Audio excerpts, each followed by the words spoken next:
আশা করি আপনারা ভালোই আছেন।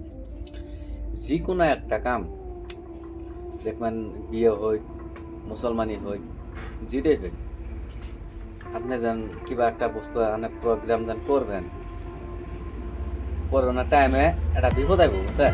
দেখবেন বেলা ওই বিপদটা কিবা ধরনের আনাগর বাড়ির যে কোনো আমারই হই, আমার বাড়ির তো নিয়ে যেন খাবার দিবেন,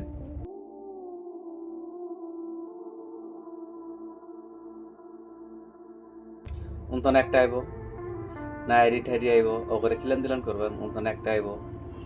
মানে যে কোনো বস্তু একটা করবেন বাড়িত না করে হেরে কিবা আমরা যেন বড় সমাজ আছে, সমাজের মাদ্রাসার দিদিন মাদ্রাসার বস্তুপাতিগুলো সব মাদ্রাসার গুলো মানে দেয়া দেয় আমার হিসেবে ভালো হয়। মানে বাড়ির যে কোনো টিষ্টি আইনে দাওয়াত করে আইনে খিলাবেন, খিলানোর বাদে মানুষ কব যে আমি এটা পাইনি, ওই কব যে ওইটা পাইনি, কে এই জন্য এই বস্তুটা তুলে দেওয়ার দরকার। তার মানে কি রে, অনেক যেতই ভালো মন্দ করে আইন বাড়ি করে খিলেন গা, মানুষের মনের মধ্যে কিন্তু শান্তি পাবেন না। তার মানে যে কোনো একটা বস্তু জানার টাইমেও হলেও লাস্টে একটা বদনাম দিয়ে থেকে যাবো, বুঝছেন? এটাই কিন্তু বাস্তবতা।